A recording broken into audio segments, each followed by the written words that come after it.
एक रोचक कहानी।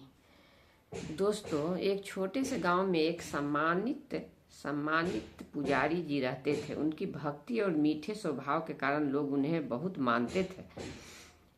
हर दिन सुबह सुबह वह मंदिर आते, घंटों भजन कीर्तन करते और ईश्वर की आराधना में लीन हो जाते।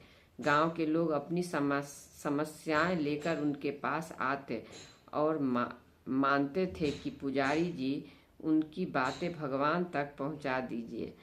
और सब लोग कहते थे कि मेरा भी बात भगवान तक पहुंचा दीजिए, पुजारी जी उनके बात भगवान तक पहुंचा दीजिए। गांव में ही एक तांगे वाला भी रहता था। वह सुबह से लेकर शाम तक तांगा चलाकर अपने परिवार का पालन पोषण करता। उसकी रोजी रोटी का यही एकमात्र साधन था। उसने भी पुजारी जी की प्रसिद्धि के बारे में सुना था। तांगे वाले के दिल में हमेशा यह इच्छा रहती थी कि वह भी मंदिर जाकर भगवान की पूजा करे, लेकिन अपने काम की व्यस्तता के कारण वह कभी ऐसा नहीं कर पाता। तांगे वाले को इस बात का बहुत दुख था कि वह ईश्वर से दूर होता जा रहा है। वह अक्सर सोचता कि मैं कितना पापी हूँ। सुबह से शाम तक केवल पैसे कमाने के लिए भागते रहता हूँ। न पूजा करता हूँ, न मंदिर जाता हूँ। मुझे डर है कि ईश्वर मुझसे नाराज होंगे और मुझे नरक में न डाल देंगे।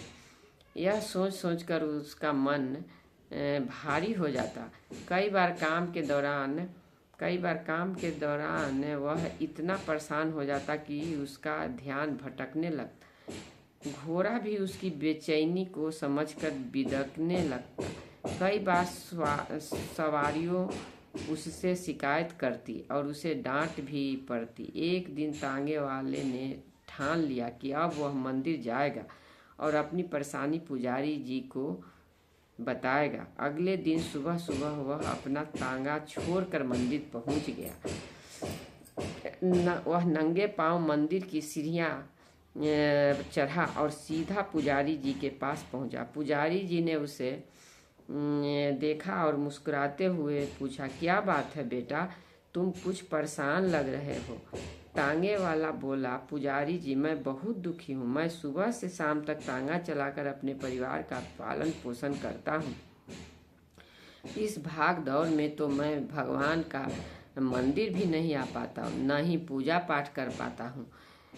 मुझे डर है कि ईश्वर मुझसे नाराज हो जाएंगे। क्या मैं अपना काम छोड़कर मंदिर आ सकता हूँ? पुजारी जी ने उसकी बात ध्यान से सुनने लगे। आज सुनी उन्होंने मुस्कुराते हुए पूछा, तुम्हारे तांगे में जो लोग बैठते हैं, क्या तुमने कभी किसी बूढ़े, बीमार या गरीब व्यक्ति को बिना पैसे लिए बैठाया? तांगे वाला बोला, जी हाँ, अक्सर ऐसा करता हूँ। जब भी मुझे कोई बूढ़ा बच्चा या पैदल चलने में असमर्थ व्यक्ति दिखाई देता है तो मैं उसे अपनी गाड़ी में बिठा लेता हूँ। उनसे पैसे मांगने की बात तो मैं सोच भी नहीं सकता। पुजारी जी यह सुना तो उनकी आंखें चमक उठी। उन्होंने कहा, तो फिर तुम्हें मंदिर आने की जरूरत ही नहीं है। तुम जो काम कर रहे हो वही ईश्वर की असली पूजा है। बूढ़ों, बच्चों और जरूरतमंदों की सेवा करना ही सच्ची भक्ति है। पुजारी जी ने समझाया, ईश्वर को सबसे ज़्यादा प्रिय वे लोग हैं जो दूसरों को सेवा करते हैं, जो अपने कर्मों में ईमानदारी से काम करते हैं और दया का भाव रखते हैं। उनके लिए यह पूरी दुनिया ही मंदिर के समान है। मंदिर में तो वे लोग आते हैं जो अपने कर्मों के माध्यम से ईश्वर की पूजा नहीं कर पाते। तुम्हारा काम तांगा चलाना है और इसे ईमानदारी से करना ही तुम्हारी पूजा है। ईश्वर को दिखावे की जरूरत नहीं होती। उन्हें तुम्हारे सच्चे दिल और निस्वार्थ कर्म से ही खुशी मिलती है। तांगे वाले ने पुजारी जी की बात ध्यान से सुनी। उसके मन का बोझ हल्का हो गया और उसने पुजारी जी को अपने मेरी आंखें खोल दी। बोला पुजारी जी से बोला, मेरी आंखें खोल दी पुजारी जी।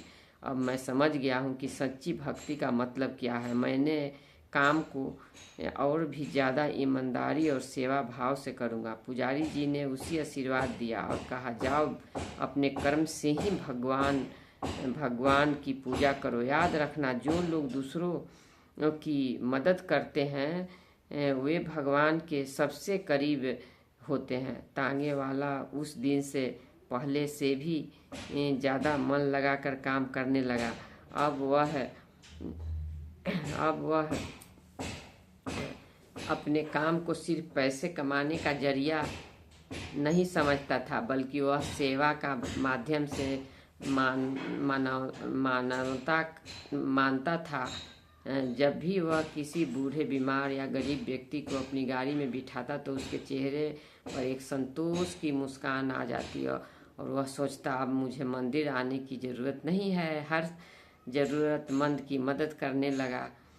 भगवान की पूजा सोचता था कि मैं भगवान की पूजा कर रहा हूँ, यही मेरी भक्ति है। तांगे वाले की यह सोच धीरे धीरे पूरे गांव में फैल गई। लोग उसकी मेहनत और सेवा भाव की तारीफ करने लगे। कुछ लोग जो पहले दिखावे के लिए मंदिर आते थे, उन्होंने भी अपने कर्मों के जरिए भगवान की भक्ति ये करनी शुरू कर दी। पुजारी जी भी तांगे वाले को देखकर खुश होते और कहते, यह तांगे वाला भले ही मंदिर ना आए, लेकिन इसकी भक्ति मुझसे कहीं ज़्यादा सच्ची है। बहुत अच्छा है। इतना कहानी आप लोग सुनिए, देखिए, पढ़िए। बहुत अच्छा लगा कहानी पढ़ के।